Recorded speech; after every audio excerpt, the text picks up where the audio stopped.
When I met my husband, he was dating other women. He had been on a dating site. I think he may have been on one or two. He and I met on Match. So after about a week, he told me that there was another woman he was talking to and he wanted to be transparent. And he said that it comes down to it's between me and her. And he said, I just want to be transparent. You know, I don't want to lead anybody on. I want to let you know I had reconnected with someone from my past. And at some point, me and this person actually had talked about marriage and all kinds of things. There's similarities. I'd known her for a very long time.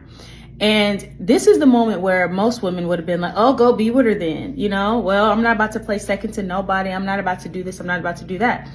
But instead, operating in my soft power, I said, okay, thanks for letting me know. May the best woman win. And he said, huh? And I told him, you're not my man yet. I just met you. So I'm not surprised that you are rekindling things or connecting with other women. I expect nothing less as you are actively dating. You're on a dating site. If you and I are supposed to be together, we'll end up being together because you're not my man and I'm not your woman yet either. Now, mind you, I was divorced. I had 3 kids by 2 different men. I was not exactly the type of woman that on paper someone would want to pursue because of baggage and because of all the things. Now, she on paper is exactly what every man says that they want. She was very pretty. I saw a picture of her at one point. She was pretty. She had no kids. She had never been married. He could have truly had a fresh start with her, especially with having history and talking about marriage at some point. But do you know why he proposed to me? I was able to give him the one thing that no other woman was able to give him, including her. That one thing was understanding. Not just because he was a high earner, not just because he had a nice house, not just because he could provide the lifestyle that I would want, but because I actually was interested in him. I did not use my divorce or my past pain and put it on him. Instead, I took the time to make sure that every time he was with me, it was an experience. Mind you, I did this before knowing that it was between me and another woman. So I told him, it's no pressure because you're not my man, but I know that I make you want to be. And that's something that not all women know how to do. Man, this is an interesting one right here. Shout out to this sister right here, Adriana Onu Bogu. It was maybe sounds pretty African to me. Maybe she married a high value African dude. But 3 kids, 2 different baby daddies, divorced. Other girl, which I don't know how you saw this other girl's picture. This is a lot of stuff here that I'm gonna unpack on here before we get into some clips. So y'all weren't dating that long, right? You use this one trick that many other women as a single mom, and I'm not saying it's just exclusively to single moms, but the fact that you had 3 kids, 2 different baby daddies, formerly married, he tells you that you're in competition right now. You're in the winning between you and this other girl. May the best woman win. High earner.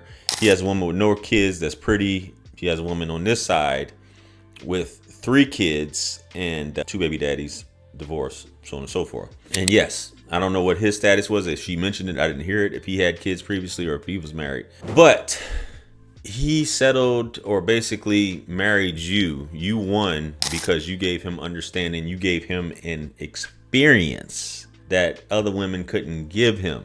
I'm interested in knowing what that experience was or those experiences were.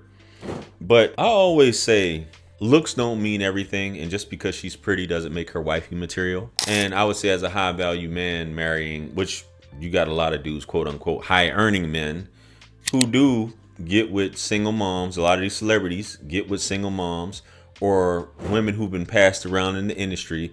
And I always say, if a woman's attractive, it don't matter how many kids she has. A dude will rock with her and pay her bills if she takes care of her body. She's cold.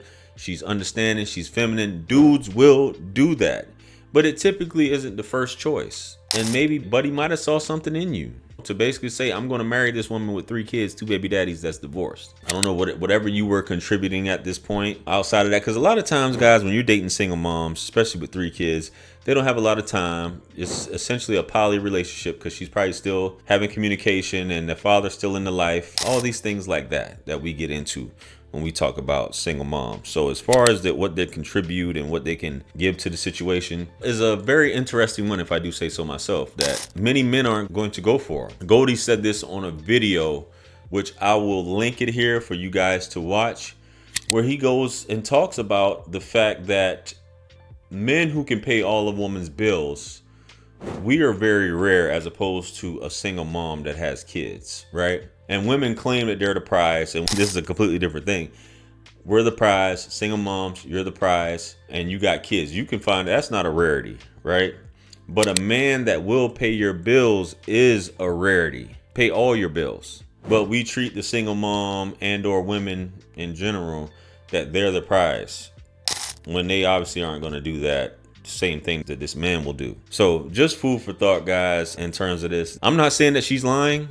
I would like to know more about the story. It might be on her page, where I'll link her information below, where she goes into what made this man choose her with this baggage, quote unquote. But let's get into some clips, guys. Let's go. Excuse me, Gangnam. Would you let me ditty you out for 10 bands? I'm sorry? Would you let me ditty you out for 10 bands? Man, get the hell away from me, fucking beat your ass up, man. Oh, okay, bro, my bad. Yes, sir.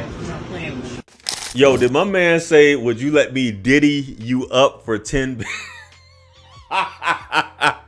My man said, yo, let me ditty you up for 10 bands, bro. Like, come on, man. The fact that he just, these guys walk in here with these glasses, man, they just doing all kind of crazy stuff, man. I'm gonna have to get me a pair of those, guys. That way I can start getting content out here on these streets. Let's get on to the next clip. Let's go. I proper love Chloe. She's not just any girlfriend, she's the best girlfriend.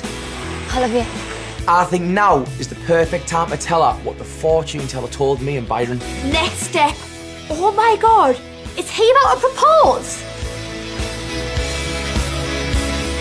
I want to put it in your ass. Was that soundbite out of context of what's going on? This is what the fortune teller should have played the rest. She probably was like, let's do it. I'm all for it. Let's get it moving, man. On to the next clip. Let's go.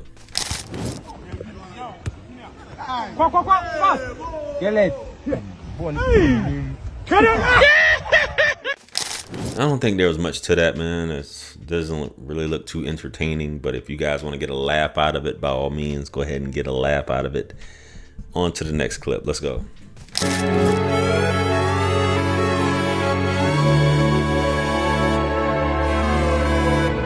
Listen, man, I'm not gonna, 2020 was a heck of a year, bro. A lot of people have met their demise based upon this, but you hardly hear about people talking about it now, man. Those were times where people were very like social distancing and all that stuff like that, man, but it was a cold world, man. Anyway, let me know what you guys think about these clips. Comment below. Like, share, comment, and subscribe. Much blessings and abundance. Stick around for the next videos. It's going to pop up on the screen below. That's where I'm going to see you guys at. It's your favorite everything. This is Wisdom. I'm the best. Let's run it up to 1 million. Quit playing with me. Peace.